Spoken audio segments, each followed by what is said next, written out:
All right, this is going to be a fun one. Hello, I'm Lonnie. I'm Relicious. We're Untitled Network. This is God, I never did figure out the name of the episode. But anyway, the Rick and Morty season 5 premiere, and it's been kind of difficult to discover for whatever reason. This episode is released everywhere except for where I paid for it. So fortunately, they It'd put be this. that way sometimes. Yeah. I guess. Fortunately, they put the season premiere out on YouTube, and you can go and watch that right now if you want. I would prefer you maybe watch our review as well. Um, but yeah, the season premiere, and this was like kind of, I guess, spoiled a little bit in the like that opening scene where Morty carries Rick to the ship and calls Jessica and all that. That was originally a storyboard semi animation that they showed at like Comic-Con last year or last fall or something like that. Okay. And then the Mr. Nimbus, that was pretty heavy on like the trailer that they put out not long ago, that Yeah. sneak peek. Yeah, I remember And the sneak peek. So I guess Mr. Nimbus. like first I want to talk about the opening credits. Like there's actually a scene in the opening credit. You know, everybody's always looking for clues during the opening credits. You know, whenever it first comes on, and there's a scene in there where Morty is like performing CPR on Noob Noob, and you don't know if like that's something that's going to be in the show this season, or if it's going to. Just bullshit. Yeah. Because they do that. Sometimes it's in the show. Sometimes it's just bullshit. What random shit they put in there. They're very good about keeping you on your toes as to what's gonna happen. Yeah. I guess like the big things, Morty finally got him a date with Jessica, like a real date, because you know Real day, they went on yes. a date whenever Morty lost his toxic traits, and Jessica just wasn't into him at that point because you Gosh, know it wasn't really yes. Morty, you know. Right. That was a social commentary on, hey, why don't you be yourself? Yeah. And, that sort of thing. You got that. She finally decides to come over for like a movie and dinner date. But unfortunately, they also end up having Mr. Nimbus over for dinner, who is like Rick's nemesis. Yeah, Rick says it's his nemesis, which becomes questionable throughout the series, throughout the show, You're just like, is it really his nemesis? He spends an awful lot of time trying to make him happy. Or is it his ex? It's the vibe I got. Yeah, he seemed like a very sexual person. I mean, hell, the episode Yeah. ends, the after credits scene is Beth and Jerry go to have a three-way with him, and that happens. You know, and not to mention he makes all the police like have an orgy in their front yard. And how he uses his powers is his penis. He shakes that pelvis.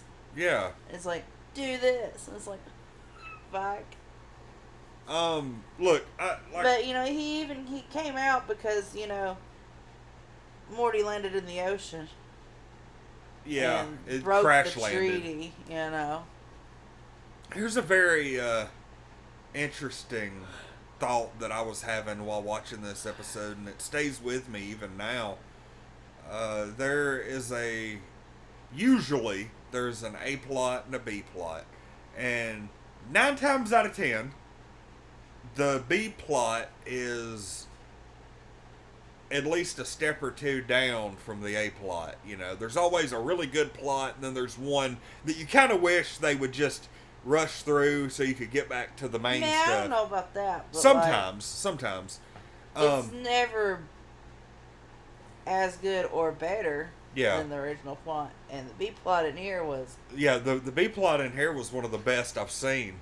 ever.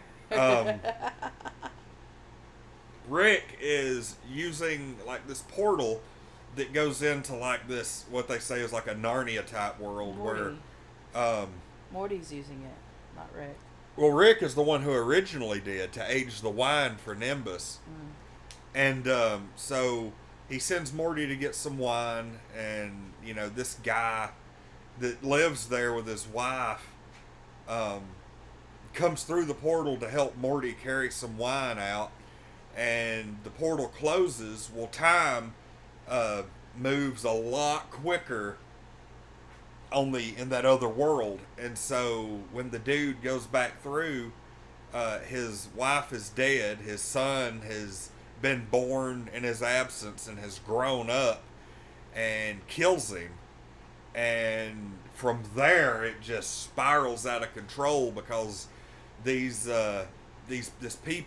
civilization builds all the way up to like space age, futuristic technology and everything, Yes. with the main purpose of killing Morty because he's he like, keeps going through the door, fucking things up. yeah, It's a thing of hate and revenge. It's just decades and decades.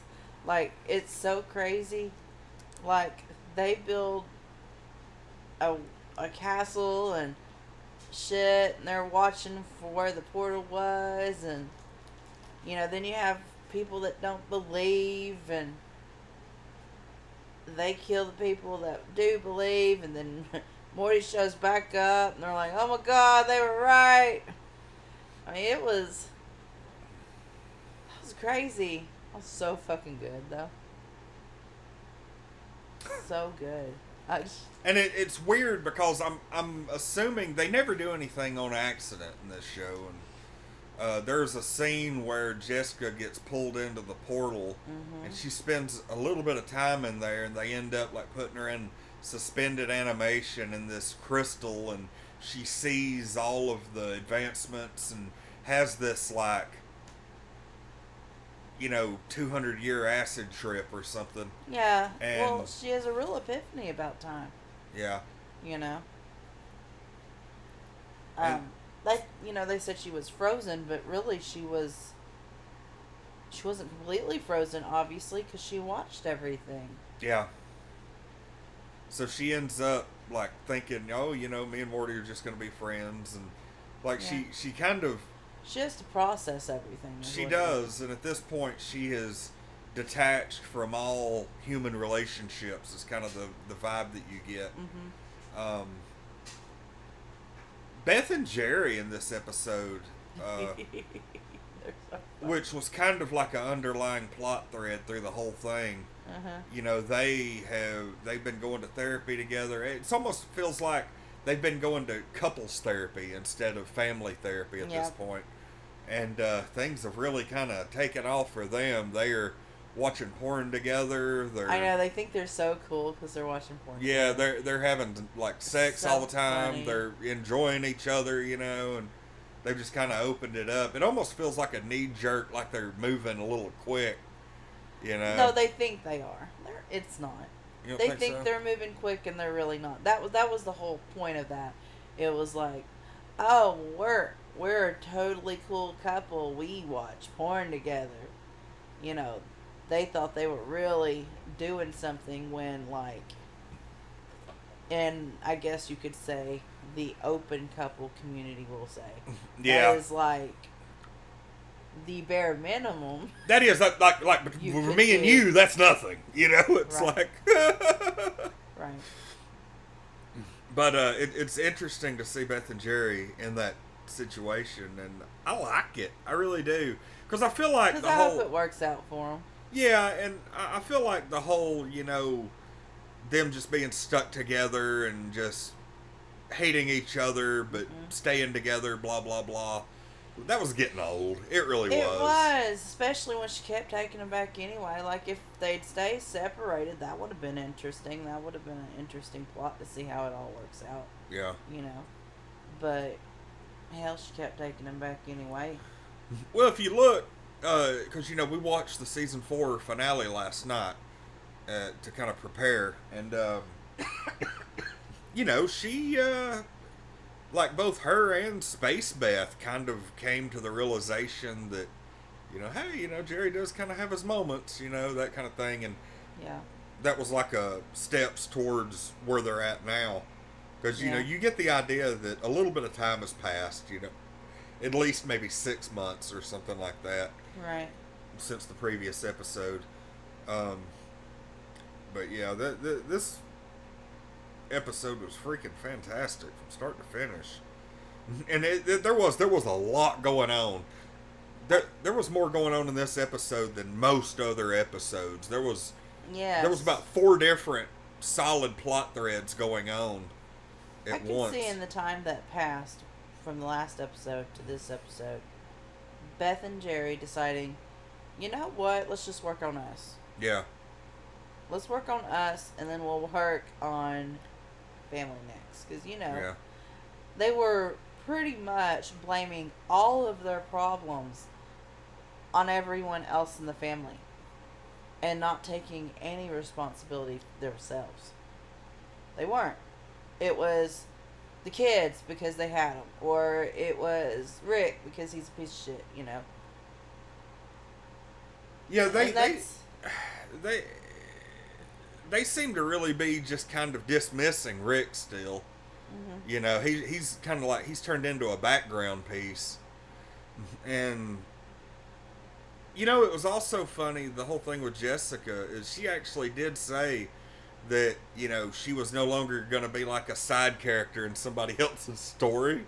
Yeah. So that makes me wonder, what Jessica's journey is going to be. Yeah, because they're not just going to leave it at that. It almost makes me think, I wouldn't be surprised at all if, like, evil Morty ended up recruiting her or something, I could see that, yeah.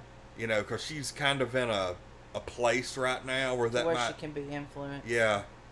I'd agree with that. It wouldn't surprise me at all if she became, like, evil Morty's queen or something. That would be interesting. She ends up becoming an assassin or something like Tammy was. Right. My favorite line came from her in this episode when Morty thought he was going to crash and burn and called her. She said, I think nervousness is just really selfish sometimes. God, she was right. She was absolutely right. You're only thinking of yourself when you're nervous. Literally. Usually, most of the time, when you're nervous about something, you're only thinking about your own feelings, not the other person's or anything else that might be involved. It's a damn good point, actually. Yeah. And so I was like, what on earth? Look at Jessica. Spouting off something good. Huh.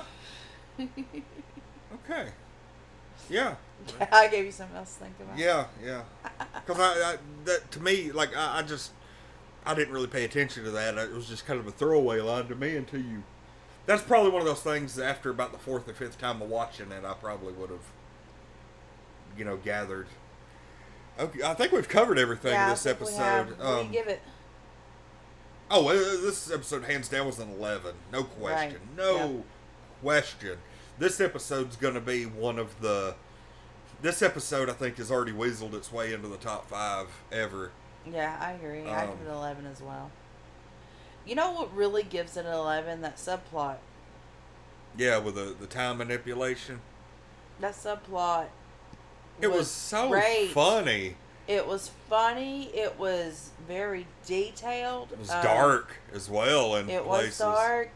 And at the end, instead of just, because usually their B plots don't intertwine with the main plot. Yeah, Nimbus ended up saving them in the end. Nimbus saved them. It fucked up Jessica. I mean, it really had an effect on everything. Maybe it's not the B plot. Maybe that's the main plot, and the other one's the B plot. Yeah. Like.